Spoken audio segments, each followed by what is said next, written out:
Health. Women's health, anatomy, hormones, and mental health. Hey there, and welcome back to our channel. Today, we're diving into the fascinating world of anatomy, hormones, and biology, specifically focusing on how these elements relate to women's health and experiences, particularly in the context of depression. So, grab a comfy seat, and let's get started. First up, let's talk about the brain.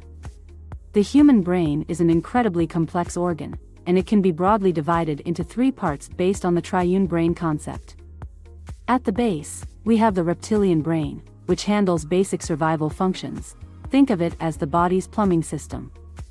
It regulates things like heart rate and blood pressure. Next, sitting atop that is the limbic system, which is all about emotions. This part of the brain is crucial for processing feelings like fear, pleasure, and even love. It's the emotional center that helps us navigate our social world. Finally, we have the cortex, the most advanced part of the brain. This is where our higher-order thinking happens, things like reasoning, planning, and abstract thought.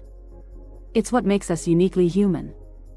Now, let's shift gears and talk about hormones. Hormones are chemical messengers that play a significant role in regulating various bodily functions.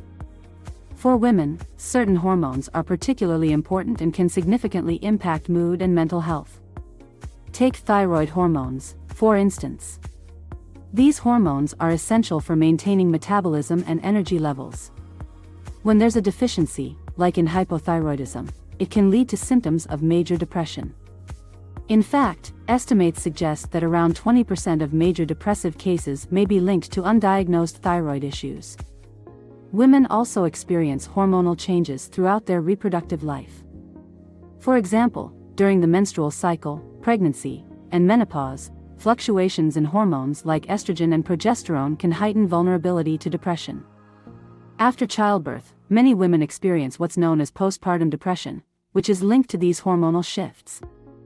Speaking of hormones, let's not forget about stress hormones. Cortisol, often referred to as the stress hormone, can have a profound impact on mood. When we experience stress, our bodies release cortisol, and prolonged high levels can lead to feelings of anxiety and depression. It's like our body is in a constant state of alert, which can be exhausting. Now, combining our understanding of biology with psychology, we find concepts like learned helplessness. This theory suggests that when individuals face uncontrollable stressors, they may start to feel helpless, which can lead to depression. It's a cycle where negative experiences reinforce feelings of powerlessness. Interestingly, studies show that women tend to ruminate more on emotional experiences compared to men.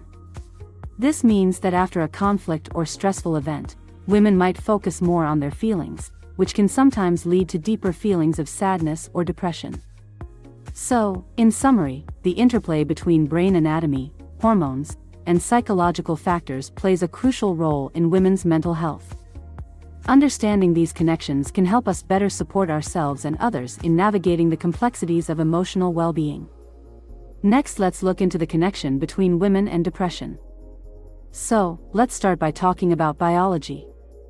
Did you know that women experience higher rates of depression than men? This isn't just a stereotype, it's backed by research. There are several key points in a woman's life where she may be more vulnerable to depression. For instance, after giving birth, during menstrual cycles, and around menopause, women can experience significant hormonal changes that impact their mood. These hormonal fluctuations, especially involving estrogen and progesterone, can affect neurotransmitters in the brain, which are chemicals that help regulate mood. Think of neurotransmitters like serotonin, which is often referred to as the feel-good chemical. When the balance of these hormones is disrupted, it can lead to feelings of sadness and hopelessness. But it's not just biology at play here. Societal factors also contribute to the higher rates of depression in women. Historically, women have had less control over their lives and decisions, which can lead to feelings of helplessness. This lack of control can be a significant contributor to depression. Additionally, research shows that women tend to ruminate more on their emotions. This means they might dwell on negative feelings longer than men, which can exacerbate feelings of sadness. Imagine having a tough day and instead of letting it go, you replay every moment in your head. This tendency can make it harder for women to bounce back from tough experiences. Now, let's shift gears and talk about the psychological aspects of depression. Sigmund Freud, a well-known psychologist, proposed an interesting idea about depression. He differentiated between mourning and melancholia. Mourning is the process of grieving a loss, while melancholia is a deeper, more debilitating state where someone feels overwhelmed by their mixed emotions about that loss. Freud suggested that when someone loses a loved one, they can either focus on the love they had and eventually heal, or they can get stuck in their feelings of ambivalence, feeling both love and hate. This inability to process those emotions can lead to depression. Another important concept is learned helplessness.